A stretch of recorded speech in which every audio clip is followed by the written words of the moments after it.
the Bookshop, it's Ros, and it's late September as I record this, not quite the end, but this is my September wrap-up. I can safely record it now because I know that the book that I'm currently reading is definitely going to be the last one that I get to finish in the month, because I'm still only partway through, and it's a little on the solid side. What a wonderful book, though.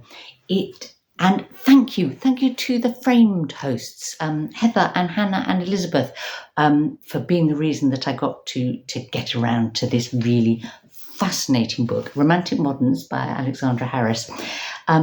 English writers, artists, and the imagination, from Virginia Woolf to John Piper. This cover is a collage by John Piper. If you don't know him, look him up. Fascinating. Yeah, very interesting artist. Now, as a book, perfect for the readathon framed, because it's about arts, the arts, kind of in the widest sense. It writers, yes, novelists, poets, non-fiction writers, also visual artists, painters and sculpture and architecture, but also kind of non-standard arts, things like gardening or cookery, and how those can be taken to sort of artistic levels, I suppose, in thinking about modernism in England and finding a kind of a particular English take on modernism, an English flavour that recognises English history and English culture and English. Well, yeah, really super book, which I'm thoroughly enjoying. Framed also says one of the other main prompts of the month is to go and experience some art, and by great good fortune, the Towner Gallery in Eastbourne, which is about 20 miles from where I live, was doing a exhibition called Sussex Modernism, which kind of links nicely to this, because it's about artists from Sussex, the area where I live, and their particular contribution, I suppose, or ways of thinking about modernism and showing that in their art. Yeah. What a joy to explore. And very much appreciated that I was pressed to do that. The other thing that kind of dominated my September reading, I guess, is the fact that it was Shorty September.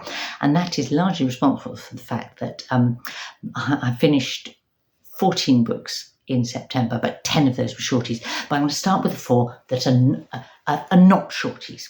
Okay. And first one I'm going to mention is The Director by Daniel Kehlman, translated by Benjamin Ross. Now, I'm not going to say anything much about that because I'm about to make a live show about it with Katya and Amelia. That will actually be up on the channel before this video is, so I'll be able to link to it. But he's Austrian-German author, and The Director is it's a kind of a fictional reimagining of the life of the filmmaker, G.W. Pabst. So another connection for Framed, I guess. And it's a non-traditional kind of historical fiction book, I suppose, but it looks at how can we make art, how can we make authentic and honest art under a dictatorship, in his case, in Pabst's case, during the Third Reich, living in Nazi Germany. More of that in the live show. Another bit of historical fiction that I read this month, which I'm delighted to tell you about, is Isola by Allegra Goodman. Now, this is a special book for me because it was a present from another enthusiastic reader of historical fiction, Ali, the avid reader. And I haven't got it to wave at you because the paper copy, which Ali gave me, is at Tilly's house, with the intention that Tilly would read it and we would make a video to talk about it. But Tilly's got a problem with reading paper books at the moment for practical reasons. She's reading ebooks and audiobooks. So I'm going to talk about it a bit by myself instead. And if she eventually gets to read it, we talk about it together, that will be a bonus. So, is this the one that I recommend? Yes, absolutely. This is a book that I would enthusiastically recommend to those of us that really enjoy a good bit of historical fiction. Now, unlike the director, this is not at the sort of more experimental end. This is sort of more straight down the line, enjoyable historical fiction. The kind of historical fiction where an author has heard about an event in history or a historical character and thought, wow, what a story. Can I make a novel out of that? And can I do it justice? Can I reflect their times, their way of thinking, the things that happened to them, avoid anachronisms and yet make it relevant to contemporary readers, make it something that people can connect to today. And Goodman really successfully does this. The character that she discovered, read about, and really, made kind of called to her to write this novel was a French heiress in the 16th century. Now, she was orphaned. She had a guardian who was an older relative, a cousin of her father's, I think, and he basically exploits her. He uses up her fortune, and he's a bit of a speculator.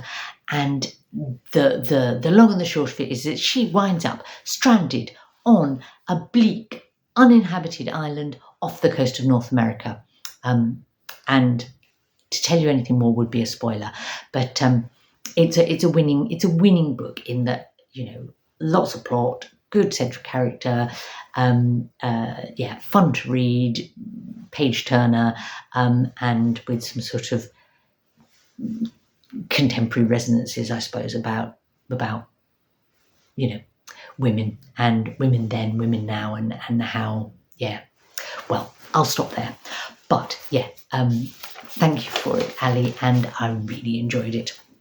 Now, that was a kind of straightforward recommendation. This book, The Angel of History, I would also recommend, but in a much less straightforward way. I would say this is not a book that everyone will love or enjoy.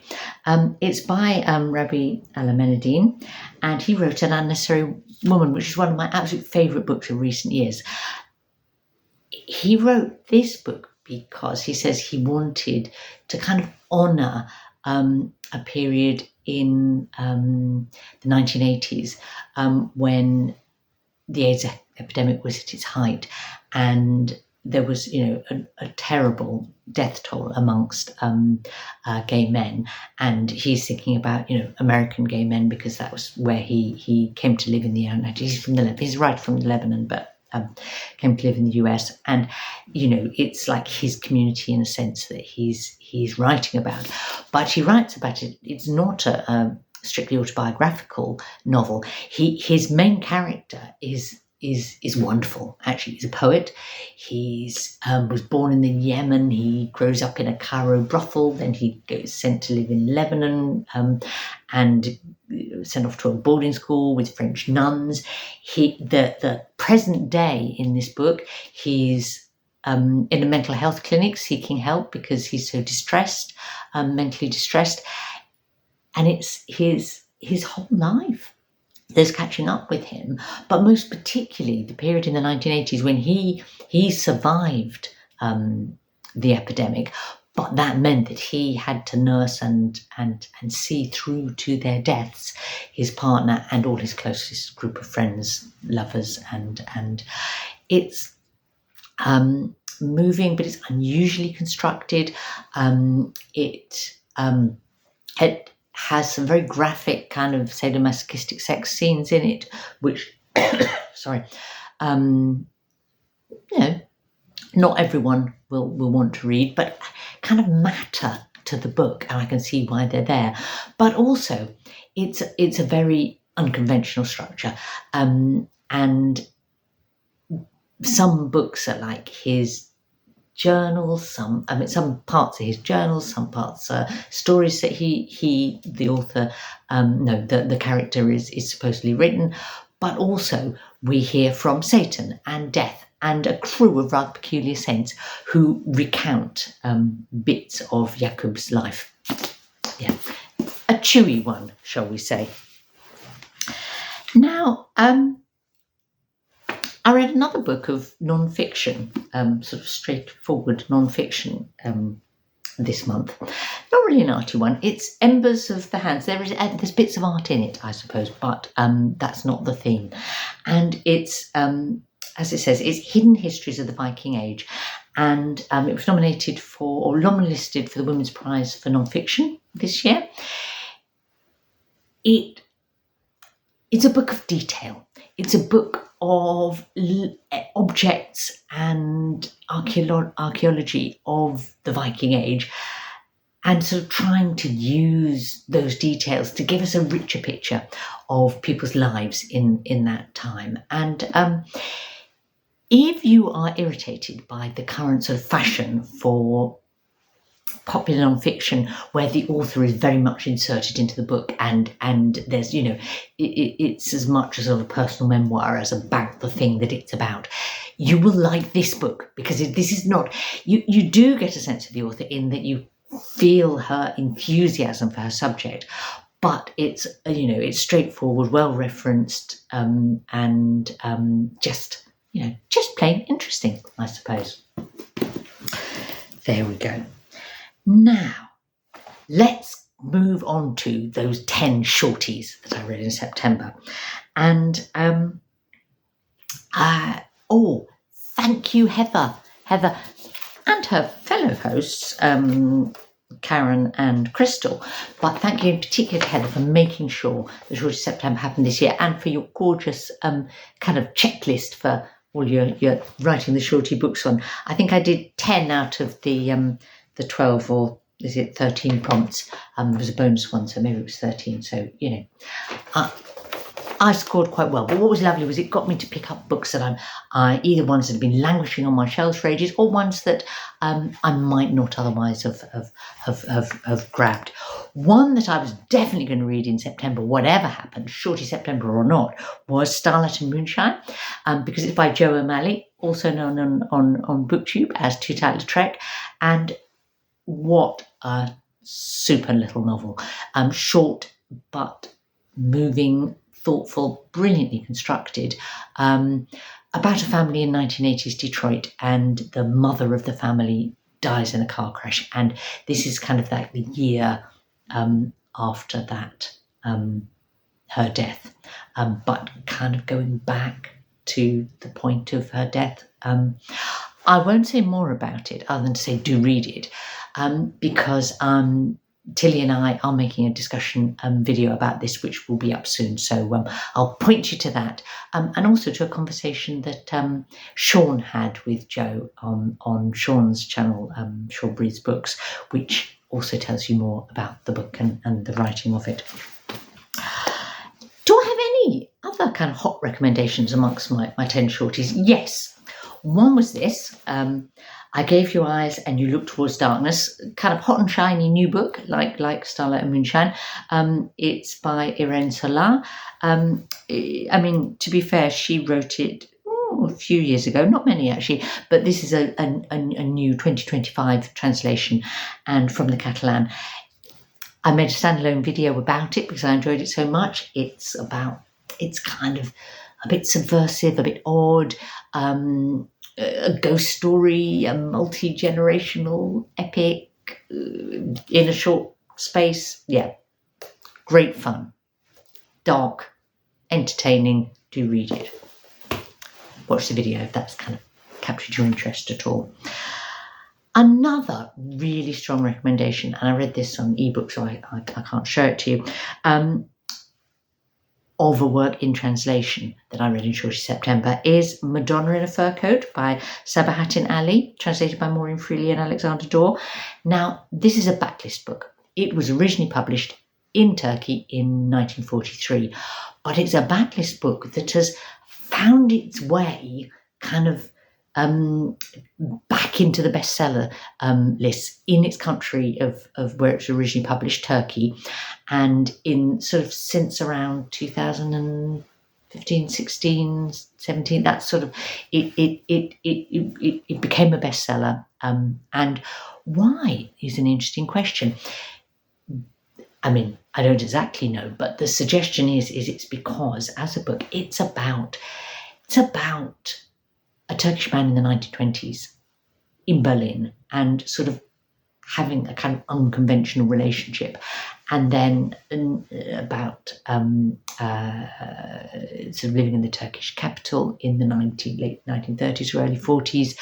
And again, sort of a more, not necessarily signing up to traditional ways of living and thinking. That's in the 1920s, 30s, 40s. Of course, in Turkey today, sort of the current Erdogan government is pushing Turkey back towards sort of more traditional values and ways of thinking and behaving, and I think that's why this book has had a resurgence. Excellent translation, lovely book, unusual, interesting. Yeah, definitely a recommendation.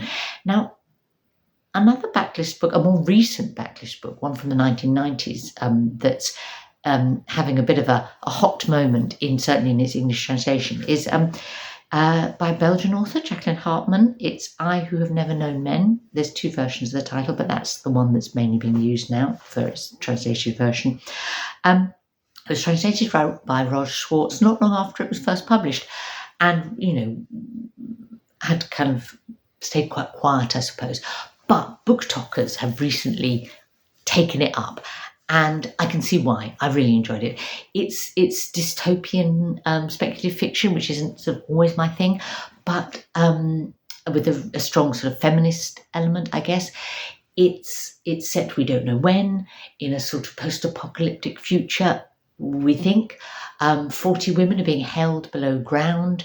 One of them has sort of went in there as a small child, has no memory of life outside, and the others do. Something happens that means they come to escape, and it goes from there. It's not as grim a book as that outline might suggest. It's kind of in many ways a book about friendship and survival, and what do we live for? What makes us human? Yeah. I wouldn't say I'm absolutely as in love with it as some of the TikTokers who are talking about it, but it definitely a short book that is worth your time to read. An almost perfect short novella in my eyes, is this one, The Private Lives of Trees. Also in translation, it's by Alejandro Zambra, who's a Chilean author, and it was translated by Megan McDowell.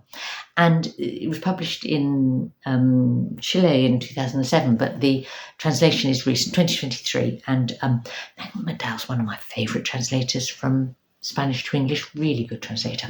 And this is just, a magic little book. Why do I say it's the kind of perfect short novella? It's about 75 pages long. It takes place over the course of one night.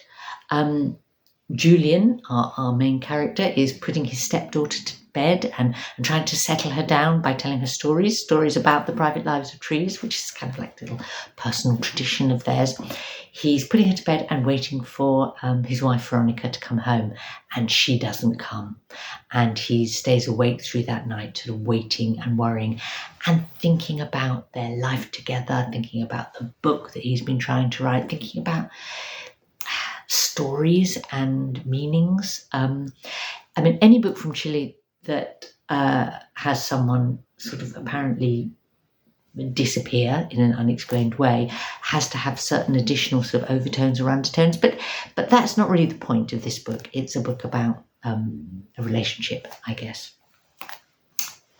Smart stuff. Now, where do we go from here? Oh, well, the last of the books in translation that I read as shorties was this one, A Bookshop in Algiers by Kauother Adini. She's an Algerian author now living in France. This was translated by Chris Andrews from the French. It was published, I think, in 2017 in France and was a bit of a hit. The translation was in 2020. It's been lurking on my bookshelf for a while. That's what I mean about Shorty September being good for sort of pulling things out that you've been meaning to read just because they're short. They seem to fit.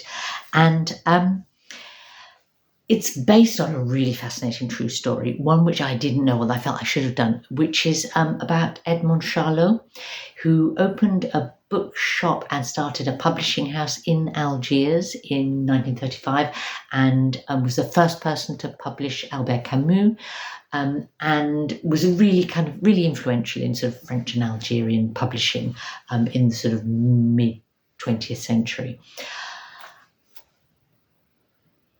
As a book, it's kind of set in two periods. Well, we have sort of starting in the 1930s, sort of Charlot's bits of his journal, or reimagined bits of, pretend bits of his journal, but inspired by his real sort of diaries and letters, and little bits of sort of Algerian history. And of course, these were going to be turbulent times for Algeria, in the 1930s, and then World War II, and then the Algerian Revolution.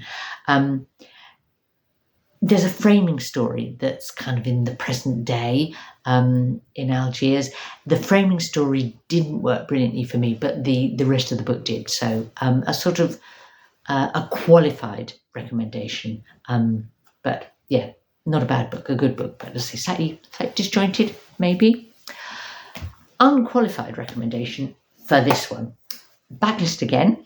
This one is Sam Selvon's The Lonely Londoners. It was published in 1956. Another one that was lurking on my bookshelf that I'm really glad to have pulled out and read. Selvon was born and brought up in Trinidad. He's Trinidadian. He moved to London in the early 1950s, and this was the first book that he wrote whilst living in London. And it is a book about migration, about moving to London, about men living in London who come from Trinidad, Jamaica. I think one character's from Nigeria. It's like an assembly of characters and a pageant of their lives and their struggles and their joys. It's vivid, it's moving, it brings their voices to life for years as a reader. London is very much a character in the book. What was fascinating for me is it's a London that I recognise. So it's the London, if it's, this is 1956. I was born in 1964 just outside London. That I recognise, but the lives of these men, of Moses and Sir Galahad, and these are lives that I don't know, and that Selvon introduces me to in a wonderful way. Brilliant little book, definitely earns its status as a modern classic for sure. Another modern classic, I guess, and backlist book that I read this month is Tom Stoppard's play Rosencrantz and Guildenstern Are Dead. Now, this was a September choice for Angelia's Endless Drama, reading plays year-long project. But it was perfect for September because it connects with Shakespeare and Shakespeare, and I read it kind of alongside dipping in and out of Hamlet because this play is a tragicomedy, I think I would describe it. It's funny but also very sad and thoughtful. But it's like a retelling of Hamlet through the eyes of two bit part characters. They really are in Hamlet, Rosencrantz and Guildenstern, and so it's almost like a back view of the play of Hamlet, the story of Hamlet. I read it years ago. I was really delighted to reread it. It's one of those plays that I think is even better when you see it, because there's lots of physical humour and wordplay. But yeah, great stuff. I have two things left to tell you about, which I will do fairly briefly because they are comic books, a graphic biography and a graphic memoir.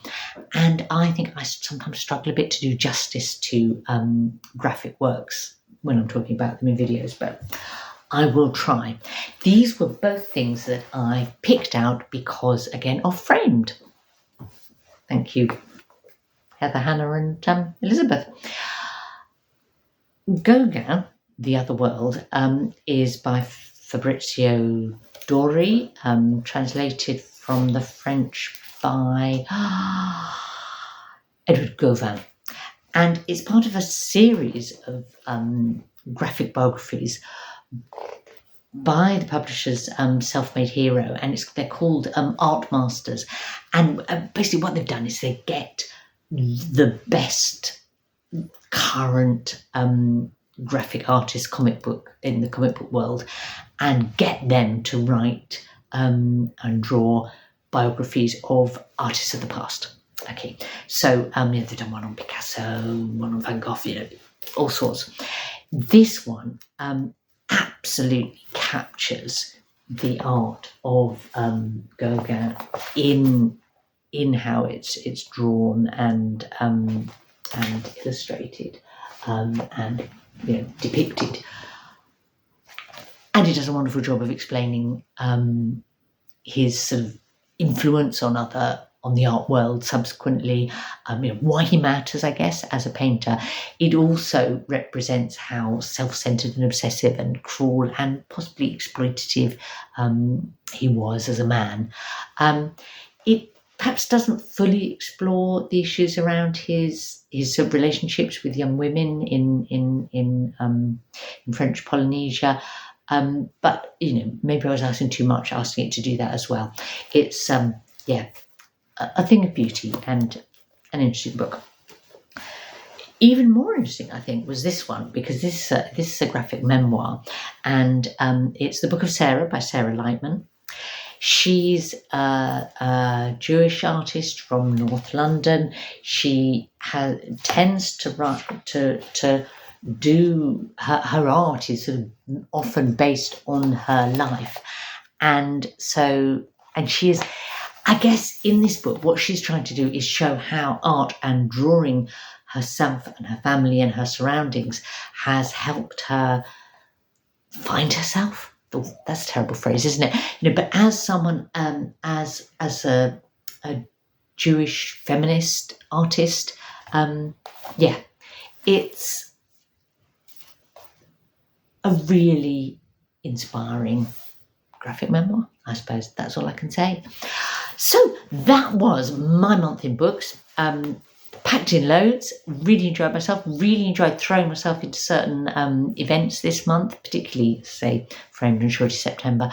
And I hope your month was as stimulating.